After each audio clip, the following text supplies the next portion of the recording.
Endri, ç'do bëhet tash me koalicionin Shqipëria bëhet, se koalicioni u ç'bëm duket.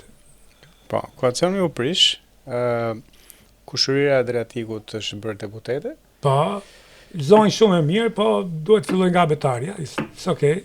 Nuk e njoh, ti më Jo, nga çka kam ligju, nga mënyra se si çfarë ndodhi se si artikulohet, ishte megjithënë shumë për dëshiru, dhe më fal që po të pres, dhe nuk është vetëm kjo, por është botë të merr, ato gjithë janë njerëz shumë mirë, nuk e, por unë nuk di një vend, ju keni qenë në Angli, keni qenë dhe në Amerikë, unë kam jetuar 30 vjet, një njeri që të vit hy në parlamentin e një vendi pa një profil politik, që si thot as i gjosh shoqërisë.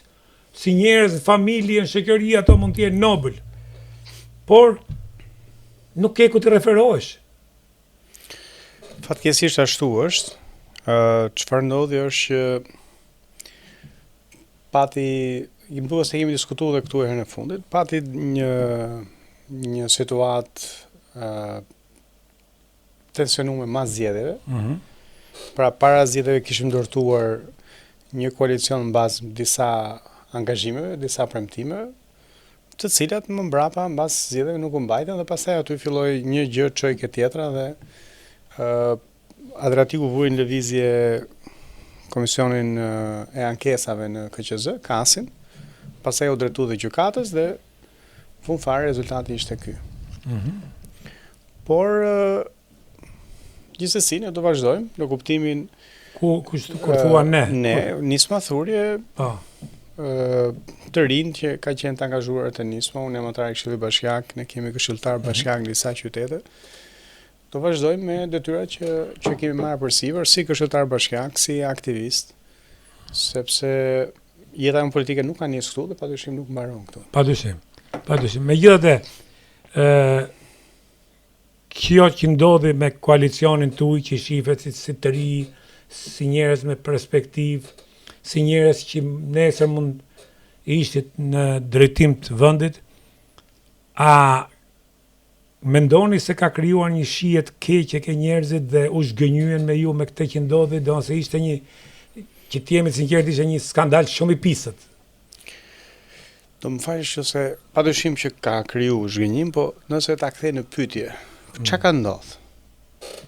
Pra, cila është pjesa që është e papranueshme? Je i lirë. Atë ma bën mu pyetje. Pjesa e papranueshme është gjithë ajo që ka ndodhi me Llapajn, konflikti juaj, gjuha që u përdor nga Llapaj, nga Llapaj.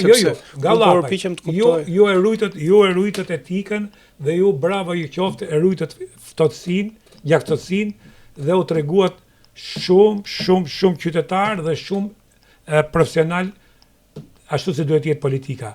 Llapaj akoma pa bërë gjys hapin politik. Ai tregoi që është një mundësi e vjetër që ne jemi lodh me këtë.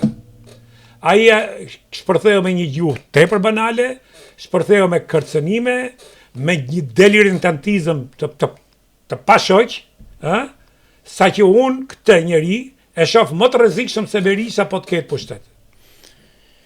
Kjo është shqetësuese. Kështu si e shoh unë, sepse një njeri që akoma nuk di të sillet, pa marrë fuqi pushteti, pa pasur si gjon dorë. Ja si përfundoi. Ja, dhe të sillet në mënyrë, mos them pastaj për kërcënimet që ju ka bërë ju, e njërën tjetër dhe të tjerëve të partisë tuaj. Ato i ka bërë dhe publikisht. Jo më larg se para një jave tha që kundërshtarët e tij politik do duhet të internohen. Pra risolli një term ose një mendësi që ne kishim harru 40 vjet do të thënë. Duhet të internohen, Po. Fjalë për fjalë duhet të internohen. Tekstualisht. Imagjino ketë dorë ky njeri se çfarë bën. Në rastin më të Pra ky njeri për mendimin tim, ky është një smur delirant që duhet izolohet jo vetëm nga politika dhe nga shoqëria, sepse e di pse them këtë, se që në fillim kam thënë që ky njeri është delirant dhe njerëzit delirant janë shumë të rrezikshëm. Megjithatë unë duhet të merrem me fenomenin, pra fenomeni ku të rinjt përjetësojnë mentalitetin e politikës vjetër është shqetësues, padyshim. Edhe kjo është shpërfaq. U shpërfaq për te dimensioneve që edhe unë e prisja që do ndodhte. Kështu që padyshim që kjo ka prodhuar një lloj zhgënjimi. Por duke qenë pjesë, unë padyshim jam bashkëfajtor sepse për sa kohë je pjesë e një gjëje, domethënë ti je fajtor edhe për faktin që je bërë bashkë. Edhe ti merr kosta. Po padyshim, po duhet mos ishe bërë bashkë në fillim.